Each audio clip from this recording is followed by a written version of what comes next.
inta ka soo koob dawladda federaalka ah oo xil dhab ay iska saartay oo inta canfarta dokumentiye diyaarisay waxa wasaaradda gaashaandhigay ku hor ooyday ruux kasta oo la qabtay ruux kasta oo la xiray ruux kasta oo la dharbaaxay ruux kasta wixii bay sawiradoodii iyo dokumentiyadooda meesha la dulooyday maxay oo ay leeyihiin markaas naga soo gaaray Soomaaliya baan xasuuqaysay heshiis 2004 mar la gaaray 2014 ha la gaaray oo ahaa in Baverson la sameeyo oo qolo walba 10 kilomitir ay laamida ka fogaato laamida marka magaalooyinkan afarta degmooyinka xeekaya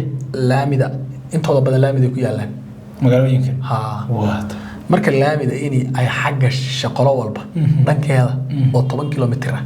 ay ka marto tii wala diiday waxa la yiraahdaa heshiisku sida ma ahayn magaalooyinkan iyo laamidan iyo waxanba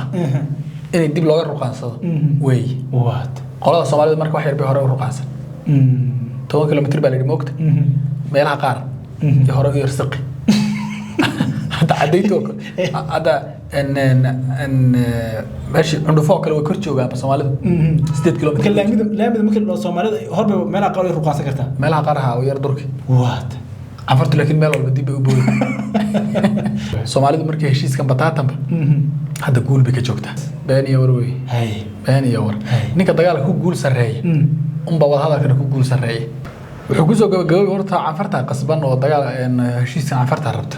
oo ina fulini wuxuu ku soo gabagabay in ciidamada canfartu furimaha ka baxaan in dib loo raro 10 kilomitir in shacabkii la soo daabulo oraaladii shalay lagu qixiyay inay maantana ku qasbanaadaan ay soo guraan oday walba inuu meeshiisi dago guriyihii dayactirkoodii iyo magdhowgoodii la bixiyo magaalooyinka yaa bixin marka federaalka bixin canfarta ku qasbay federaalka bixin isagoo soo canfarta muna dirin isaga diray ruux walba dukaankiisii kiilo ay u taalay 100,000 inuu yiraahdo 3 milyan baa ay taalay dulsaarad magaalada uu kordhisto uu shaqayn lahayd taas shacabku meeshooda haduu dago inayna kaga hadhin diyaar garoobaan dacwad sharciin ay u diyaar garoobaan dandaansi dagaalna idin ay u diyaar garoobaan ku soo dhawow Royal oo guryaha naansan ugu imow reerkana la kaalay adaa u riyaaqiye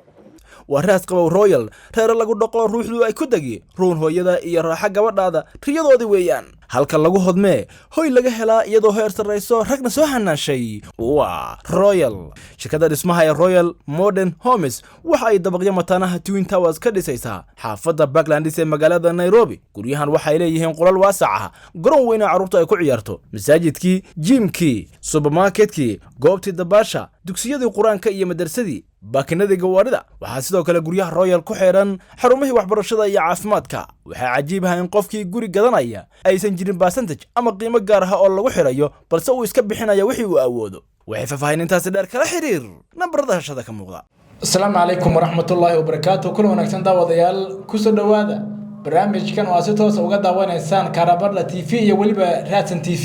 barnaamijka qaybtan haddii baa wada loo ogolaado waxaan ku falanqayn doonaa ama aan ku eegi doonaa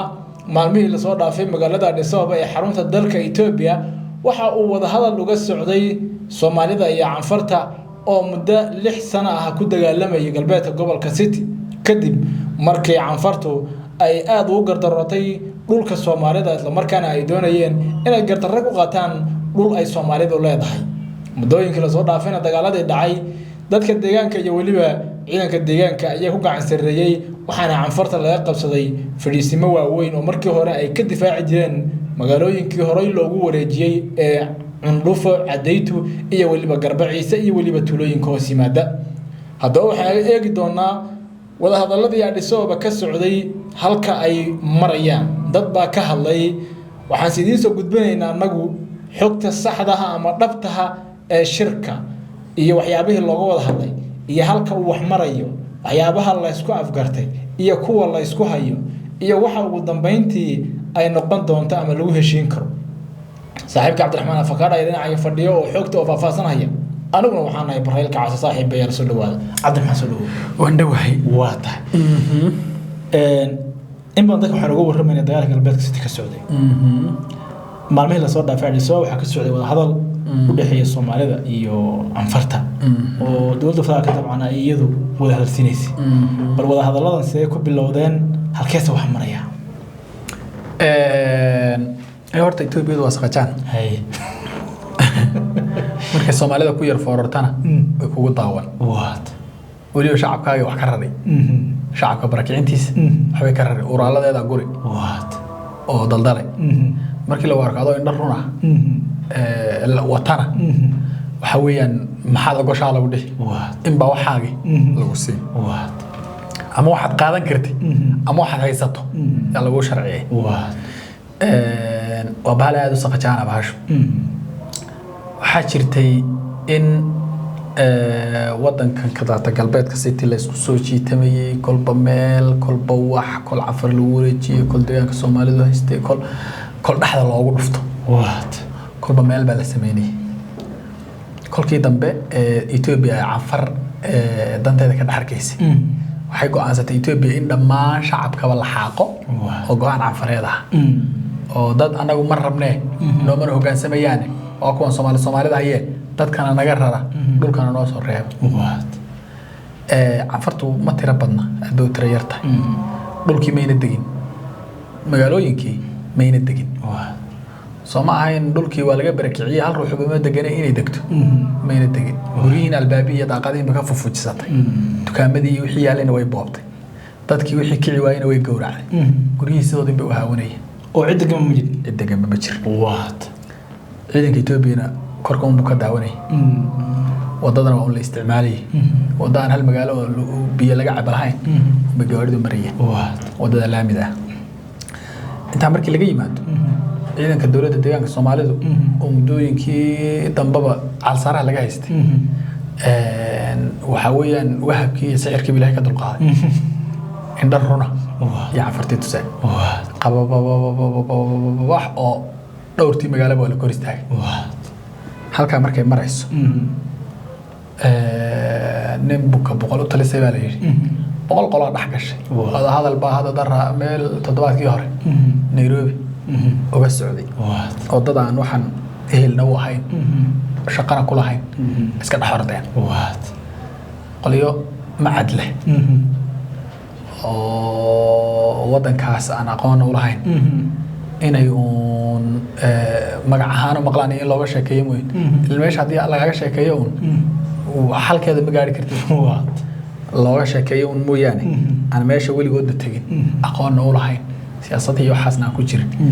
baa iska booday oo Afar iyo Ciise wada hadashay Afar iyo Ciise meesha soo hayaan labadii qabiilo oo beelayoodii iyo siyaasiyiintoodii iyo yaaray afartii intii badneed way diiday anaga la tagay tir idinka Soomaalida anaga isu kana fasiraysan laakiin odayaasha Ciise qaar badan ka mid ah ayaa la soo kaxeeyay qaar inay galaanba way diideen oo ka biyadiideen oo sababtu maxay tahay waxay moodayeen buu noqon waay yani aan wada sheekaysanay iga warrama dhulka la isku hayo af ma moogta hadana xal baan gaaraya adoo ayaa gaaraya yaa is haya laba maamul deegaan baa is hayee hubka lagu dagaalamayo Ciise ma leh afar oo qabiilihina ma leh waa maamul laba kale labadii kale labadii deegaan ay sayay midna umalid access iyo u yeedhid midna uma yeedhi kartid labadooduna ma heshiin karaanba haddii xataa labadooda u yeedho ma heshiin karaan oo dawladda federaal ah ka koreysa waxay tiraahdaa in soconaya labadii maamul goboleed leeyihiin waa labadii beelood beel ma qoomiyadda Ciisaha iyo beeshii qoomiyadda Cafarta iyo beeshii Ciisaha yaa loogu yeedhay Nairobi waxaa loola yaabay laga ficay inta ka soo koow dawladda federaalka ah oo xil dhab ay iska saartay oo inta Cafarta dokumentiye diyaarisay baa wasaaradda gaashaandhigay ka hor ooyday ruux kasta oo la qabtay ruux kasta oo la xiray ruux kasta oo la dharbaaxay ruux kasta wixii bay sawiradoodii iyo dokumentiyadooda meesha la dulooyday maxay oo ay leeyihiin markaas naga soo gaaray Soomaaliya baan xasuuqaysay wayo markay shacabka xasuuqayeen shacabku ma lagu daawanay markaas naga soo gaaray jaqaaq dawladda federaalka markay waxay tiraahdo inaan si dhaw u kala Soomaaliya soo horto soomaalida iyo cafarta la isugu yeedho wada hadal madaxweynayaashii joogaan wasiirro joogaan maxaan ku dhahay dadkii labada wixii oo dhan ba wada hadal lagu galay qodobo badan baa laga dooday qolo walba annagaaladii meesha way la tagtay annagaaladii qolo walba meesha way la tagtay kolkii la dooday la isjijiiday dhowr qodob baa lagu heshiiyey labada dhinac maxaa lagu heshiiyey marka waxyaabihii ugu badnaa la isku haya dooda inta badan ay xoogga saarayeen labada dhinac maxay ahayd waxay ahayd dhulku inuu dhul Soomaaliyeed yahay iyo dhulku dhul Canfareed weey dadkii deganaa lagu celiyo iyo lagu celin maayo dad kale oo Canfarana soo dejinayna warmayada idinku maamulaya ilaa dawlad federaal ay ku wareejisay xisaabtana kama aan hadhin shacabka guryahooda lagu celiyo oo amaana ku helaan kuma helayaan lagu mana celinayo wala xasuuq waxyaabaha ugu faraha badan maxaan ku dhahay ay doontu ka taagnayd meelahaas ah kulamadii ka horeeyay hadda marka wala soo dabcay labada dhanba waxa dawladda Soomaalida laga ogolaaday in dadkii si nabada meeshi loogu celiyo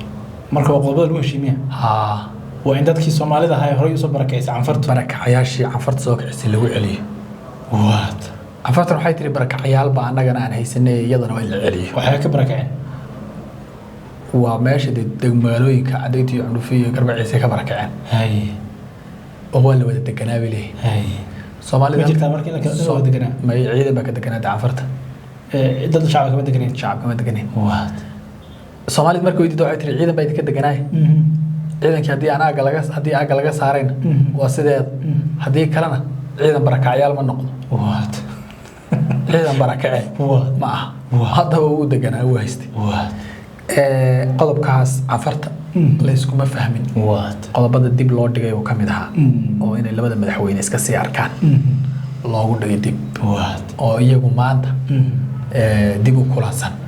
qodobada laakiin xalay lagu kala dareeray la isleeyahay maxaa la sameeyay marka waxaa isla meel dhigay barakacayaasha soo dhigay in baraka kana dib loo dhigay madaxweynaha dib loogu dhigay mooyaan oo barakacayaasha Canfarta mooyaan waxaa la isla meel dhigay in barakacayaasha Soomaalida magaalooyinkoodii lagu celiyo si nabada marka lagu heshiitaas heshiis 2004 mar la gaaray 2014 ha la gaaray oo ahaa in buffer zone la sameeyo oo qolo walba 10 kilometer ay laamida ka fogaato laamida marka magaalooyinkan afarta degmooyinka xeekaya laamida intooda badan laamida ku yaalaan magaalooyinka marka laamida inay ay xagga shaqo walba dhankeeda oo 10 kilometer ay ka marto Canfartina waxay soo dhigtay maya saas ma ahe qolo walba meesha hadda joogto 10 kilometer dib uga bood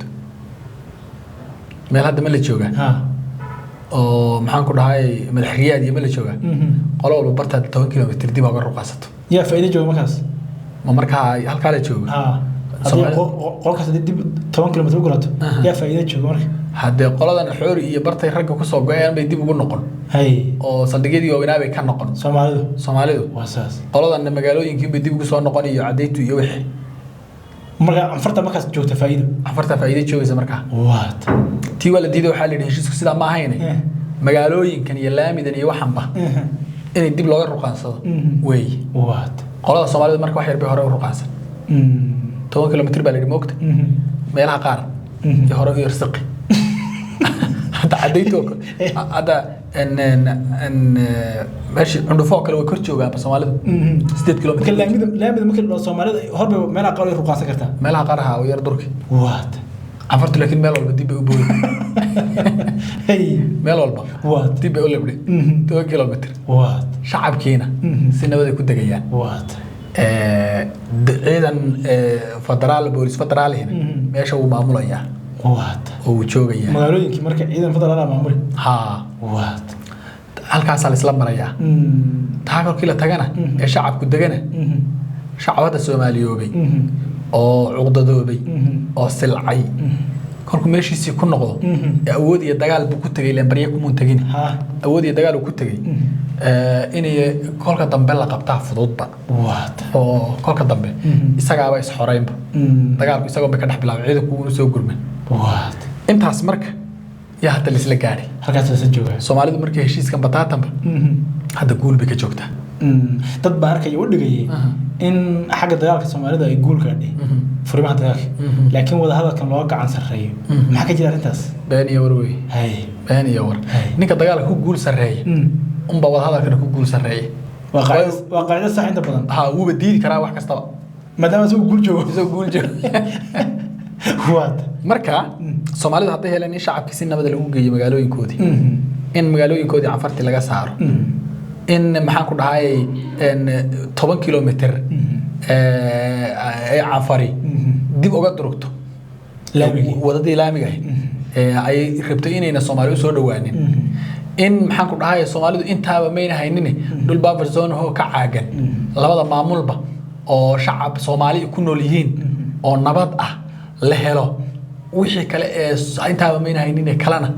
waa gaari oo gaari intaana xabadii hadda cusbayda geedka go'an kala hay yaa lagu helay lama heleen daraa lagu wada hadlin waxaas dawladda federaalka ay ku ignore gareysay anfartu wada hadal way diidanay cid kasta diidanay diridhaw in lagu daba mariyo qorshuhu wuxuu ahaa diridhaw in lagu daba mariyo in lagu wada hadlo gobolka City-ba ma ahan qorsho baaba odayba wuxuu igu yiri Ethiopia waxaan isku haynaa ma la zanaawi niyahow intan gobolka City iyo intan oo yar hololka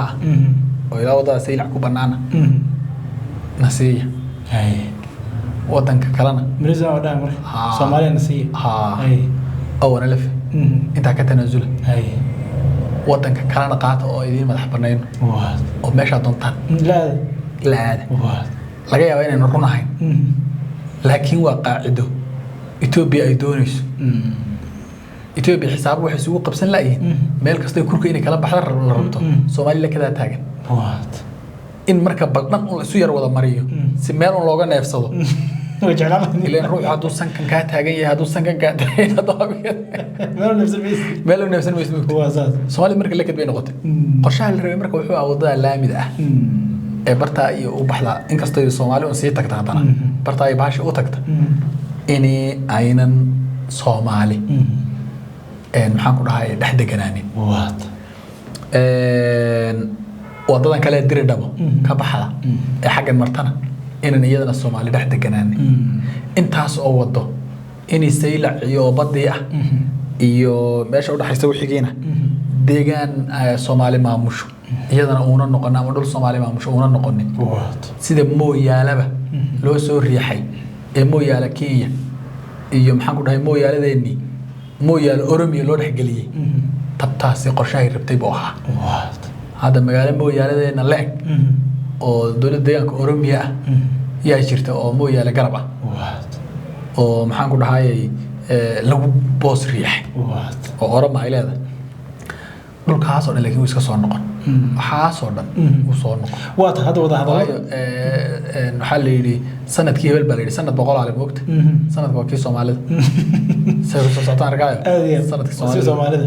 si fiican ku fahmay maxaa ku soo dhamaantan wada hadalada maadaama waxaan la isku afkartay sida sheegtana Soomaalida ay guur joogto qodobada qaarna dib loogu dhigay in madaxweynayaasha labada deegaan ay iska arkaan muxuu ku soo gabagaboobi doonaa wuxuu ku soo gabagabay horta cafarta qasban oo dagaal heshiiska cafarta rabta oo ina fulini wuxuu ku soo gabagabay in ciidamada cafartu furimaha ka baxaan in dib loo raro 10 kilomitir in shacabkii la soo daabulo oraaladii shalay lagu qixiyay inay maantana ku qasbanaadaan ay soo guraan oday walba inuu meeshiisi dego guriyihii dayactirkoodii iyo magdhowgoodii la bixiyo magaalooyinka yaa bixin marka fadlan ka bixin cafarta ku qasbay federaalka bixin isagoo soo cafarta muna dirin isaga diray ruux walba dukaankiisii kii ay u taalay 100,000 inuu yiraahdo 3 milyan baa ay taalay dulsaarad biyo magaalada uu kordhisto uu shaqayn lahayd taas inta uu ka maqnaa 6 sano وشغالين لا موقت waad وقرطة مقدوك إلا سيو هالكي محن كل هاي ولا لا أي كان نقطة waad ومقالو يجي هالكي وحيسمان ضد مركب والدنيا دول دسنتي هي الكود دسمي Soomaali awal haaf bay ahaayeen hadda boqolkiiba boqol Soomaali noqday arkay heelka Soomaalinimada arkay awoodda dawladda Soomaalinimada maamulka Soomaalida waagi hore maamulka jaqaaq oo dadka cuno oo qad oo laga cararo ahaay inuu kaligiiba maamul yahay hadda oo Etoobiyadii bay u kala dhuumanayso oo isagiiba lagu qaxayo ay ogaadeen oo iyaga la dhaamin dadkaas oo ruuxdooda soo wanaagsanaatay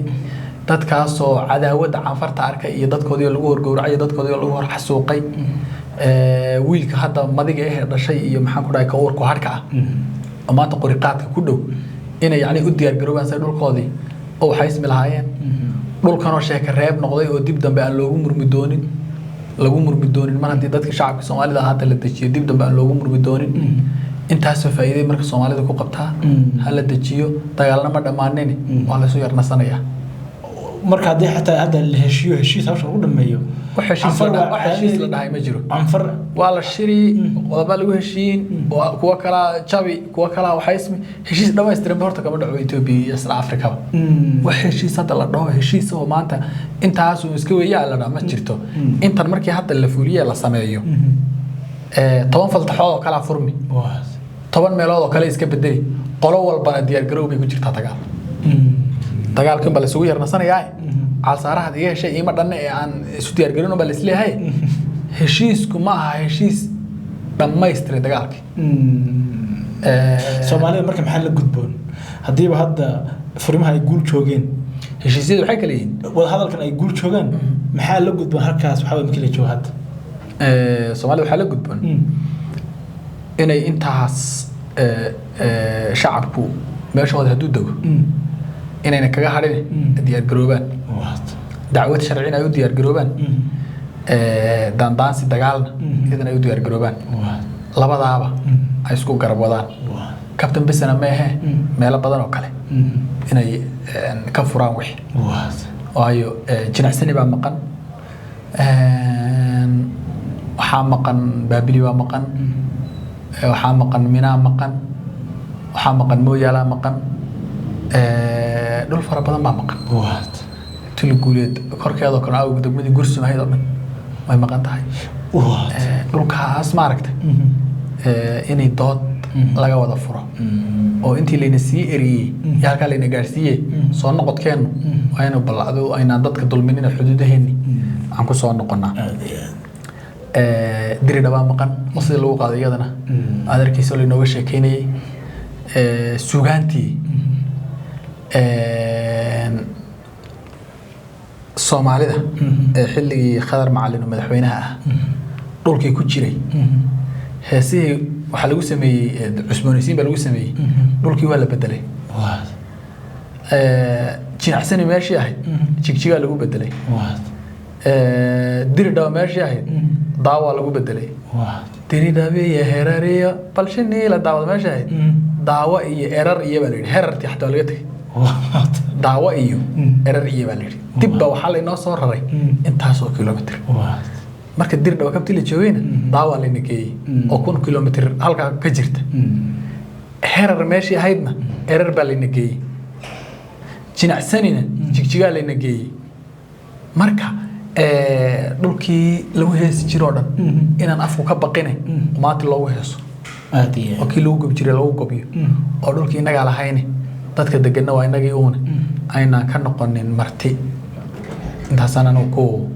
ku talinaya aadiye waaga Cabdiraxmaan Amaasiya daawadayaal qodobkan intaas ayaan ku soo gabagabaynaynaa guul baan u rajaynaynaa deegaanka dawladdiisa shacabka ciidanka iyo waliba dadka galbeedka gobolka City waxaan rajaynaynaa in aan laga harin ilaa deegaanahaasi si dhab ah ay gacanta dawladda u soo galaan tan iyo kulan dambe nabadgelyo saaxiibayaal